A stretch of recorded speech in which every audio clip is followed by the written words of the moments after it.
Jadi tujuan FOB ada itu untuk menyamaratakan pendidikan karakter gitu di Provinsi Banten.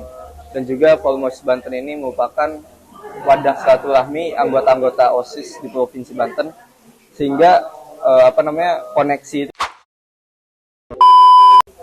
Halo guys, jadi kita lagi ngelaksanain program kerja Wibu. Jadi kita di sini lagi bersama Kalam. Buat Kalam, boleh dong perkenalin diri dulu. Ya, perkenalkan nama saya Muhammad Alam Sulaiman, biasa dipanggil Alam. Saat ini sebagai Ketua Umum Polmos Banten. Mungkin itu aja. Kalam udah ngejabat jadi Ketua Forum OSIS Banten itu udah berapa lama ya Kak? Belum ada setahun ya, mungkin sekitar 4 bulan atau 5 bulan. Sebenarnya kalau kita mau nyari tahu nih Kak, tujuan FOB itu apa? Jadi tujuan FOB ada itu untuk menyamaratakan pendidikan karakter gitu di Provinsi Banten. Dan juga Polmos Banten ini merupakan wadah silaturahmi anggota-anggota OSIS di Provinsi Banten sehingga koneksi itu akan tercipta dan akan ada gerakan-gerakan pemuda pelajar gitu yang baru dari Polmos Banten ini gitu. Seperti yang saya tahu Kak, para anggota Forum OSIS Banten itu kan terdiri dari siswa-siswi SMA sederajat gitu kayak. Iya betul. Kenapa di Forum OSIS Banten ini nggak ada anak-anak SMP-nya atau MTS gitu Kak? Jadi kenapa ngambilnya dari SMA ya karena di tingkat SMA itu sudah dianggap dapat berpikir secara rasional dan juga mereka tuh udah nggak terlalu terikat dengan orang tua walaupun mungkin dalam perjalanannya masih ada peran orang tua dalam mendidik gitu. Tapi lebih luas aja kalau udah SMA. Kalau boleh tahu, FOB ini didirikan tahun berapa ya Kak? Jadi FOB ini ada sebelumnya ada gerakannya itu tahun 2011. Cuman ada secara struktural organisasi itu tahun 2019 dan pada tanggal 15 bulan November gitu. Berarti buat sejauh ini FOB ini udah berdiri selama 12 tahun kurang lebih?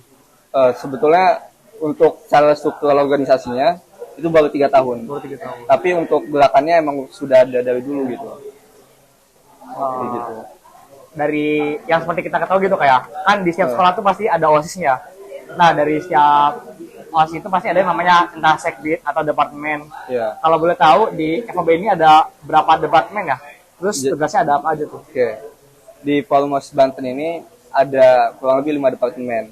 Departemen 1 tentang riset dan pendidikan yang pasti dia berurusan tentang mengedukasi masyarakat anggota OSIS khususnya di Provinsi Banten dan umumnya di Indonesia. Di Departemen 2 ada Departemen Sosial yang menangani kasus-kasus sosial gitu ya, tentang bakti sosial dan juga ada pogja-pogja lain. Yang ketiga ada Departemen Informasi dan Teknologi. Itu dia yang menyediakan gitu tentang media-media yang ada di Polmos Banten ini, kayak misalkan sosial media manajemen dan juga nanti ada event-event yang membutuhkan media. Nah, di Departemen 3 itu yang bakal menyiapkan gitu. Selanjutnya di Departemen 4 itu ada manajemen SDM. Nah, di manajemen SDM ini dia yang akan melakukan controlling gitu terhadap pengurus-pengurus yang ada di Polmos Banten. Sehingga tercipta organisasi yang baik, organisasi yang terstruktur gitu dan jelas. Jadi di Departemen 4 ini dia yang bakal mengelola dan juga di Departemen 4 ini dia yang bakal menghimpun gitu anggota-anggota baru di Polmos Banten. Selanjutnya ada Departemen 5. Nah, di Departemen 5 ini adalah Departemen Kewilayahan. Saya membentuk Departemen 5 ini bertujuan agar mengaktifkan setiap forum-forum OSIS di tingkat kota dan kabupaten. Dan juga agar koneksi itu tidak terputus ke tingkat bawah. Sehingga kesatuan dari forum-forum OSIS di Provinsi Banten dan juga relasi keanggotaan yang ada di Provinsi Banten itu tetap terjaga dengan kokoh. Kayak gitu. Kan dari setiap departemen itu pasti ada program kerja ya Kak? Betul. Menurut Kalam sendiri, program kerja apa sih yang paling susah buat dilupain? Atau yang paling seru banget gitu? Sebenarnya banyak ya yang susah untuk dilupain. Cuman yang salah satu yang berkesan itu adalah Banten Pucul Leadership Discussion. Kenapa saya bilang begitu? Karena di dalamnya itu kita mengumpulkan ketua-ketua OSIS seprovinsi Banten, dan itu dibagi ke 3 wilayah. Wilayah satu itu mungkin ada Kota Serang, Kabupaten Serang, dan Kota Cilegon. Wilayah kedua itu ada Kabupaten Lebak dan Kabupaten Pandeglang. Wilayah 3 ada Kota Tanggerang, Kota Tangsel, dan Kabupaten Tanggerang. Kayak gitu. Tadi saya sempat dengar kayak banyak banget kan anggota FOB itu dari seluruh kabupaten atau kota yang ada di Provinsi Banten. Betul. Buat sejauh ini anggota Forum OSIS Banten itu ada berapa, Kak? Oke, untuk sejauh ini kurang lebih ada 110, 56 sekolah di Provinsi Banten. Tadi kan kata Kalam tuh anggotanya udah sebanyak 110 gitu kayak. Iya, Nah, pasti dari 110 orang itu banyak banget kayak mereka memiliki kepribadian yang berbeda-beda. Terus betul. ketika mereka berpendapat juga pasti kan bakal berbeda-beda gitu, Kak. Nah, Terus cara buat ke alam menengahi mereka itu gimana, Kak? oke, jadi di Forum OSIS Banten ini saya mengutamakan satu prinsip, yaitu super team. Jadi super team itu analoginya begini. Kalau misalnya kita hanya mengutamakan satu orang untuk memimpin, itu memang betul itu akan berlangsung secara lancar. Tapi ketika semuanya bekerja, kita membangun super team, bukan Superman, itu akan hasilnya lebih maksimal dalam melaksanakan program kerja. Jadi prinsip dalam Forum OSIS Banten ini, kita harus mengadakan yang namanya super team itu, bukan mengandalkan satu orang, yaitu Superman itu tadi. Mungkin itu sih. Berarti setiap organisasi itu tidak bakal bisa berjalan dengan maksimal kalau yang bekerja hanya 1 atau 2 orang kayak. Betul. Karena emang fungsinya kerja tim itu emang benar-benar sangat berpengaruh bagi jalannya suatu organisasi. Ya, betul banget. Buat FOB ini sendiri kayak, Ya, kenapa Kalam mau masuk FOB waktu pertama kali daftar jadi anggota? ya. Karena pasti dalam apa sih namanya forum OSIS tingkat provinsi itu kita banyak keuntungan yang bisa kita dapat gitu. Karena di zaman sekarang itu yang paling berpengaruh itu adalah koneksi. Dan di Forum OSIS Banten ini kita bisa membangun koneksi, entah itu ke pemerintahan sebagai apa namanya aparatur negara.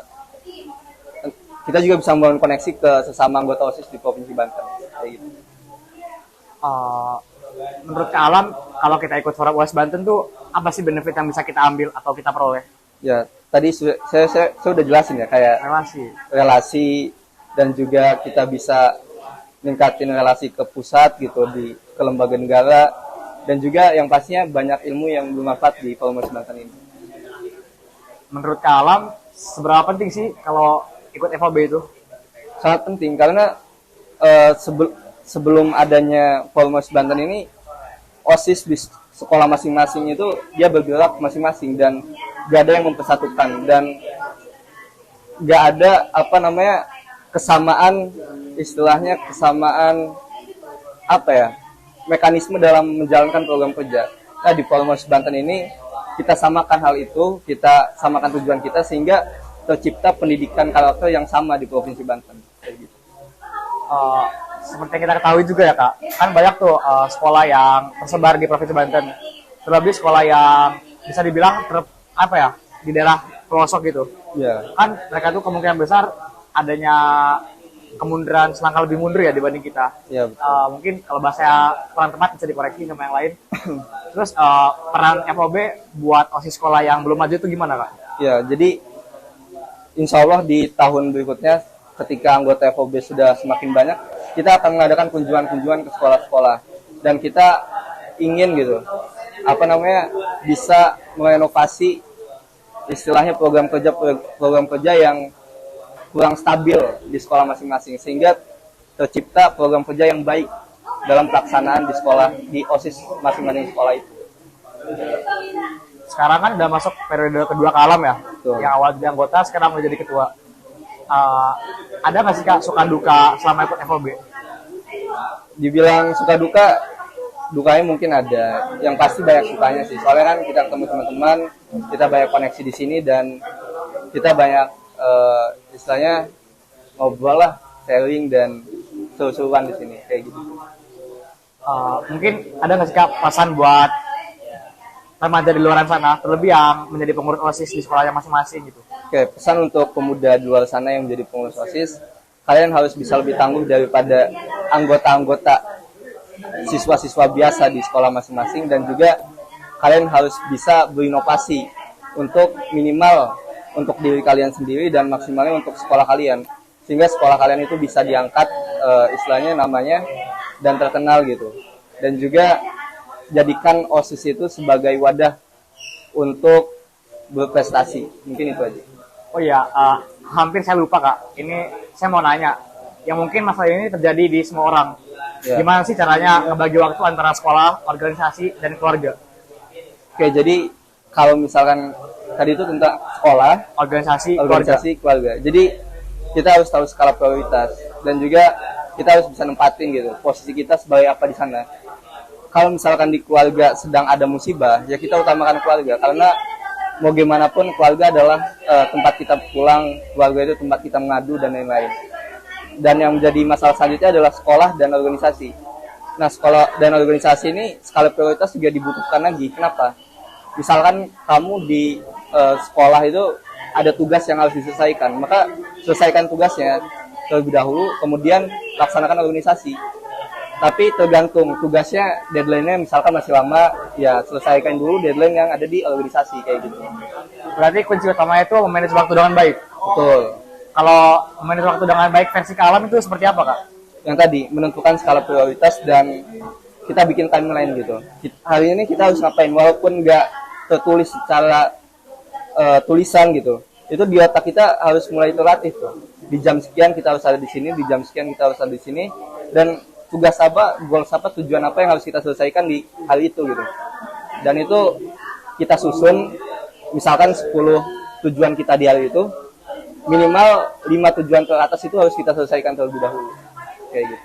Misalkan ada beberapa kejadian, contohnya seperti ini Kak. Alam lagi mau ujian, Ya. sedangkan di sisi lain tuh pihak sekolah seperti kepala sekolah, wakil kepala sekolah itu ngajak ketemu buat ngebahas program kerja. Kalau Kak Alam nunda pertemuan gitu, kemungkinan kedepannya ada kesibukan lain entah dari kepala sekolah ataupun dari wakil kepala sekolah. Itu gimana Kak? Alam lebih pentingin sekolah dulu atau organisasi dulu? Sedangkan di sekolah mau ulangan. Oke. Jadi ya kita selesaikan dulu yang di organisasi. Kenapa? Karena ketika kita punya amanah, kita punya tanggung jawab, maka itu akan kepikiran terus. Sehingga ketika kita menyelewengkan tanggung jawab yang udah ada, yang sudah kita pikul gitu, kita bakal kepikiran sehingga mengerjakan ujian itu, mengerjakan ulangan itu tidak maksimal. Jadi selesaikan dulu yang harus diselesaikan supaya kita bisa istilahnya relax dalam melaksanakan ujian sekolah kayak gitu. Jadi mungkin segitu aja Kak Alam pembahasan kita kali ini. Oke. Terima kasih juga buat Kak Alam yang udah ngeluangin waktunya datang ke podcast kali ini. Oke. Terima kasih semuanya. Sampai jumpa di video berikutnya. Dadah.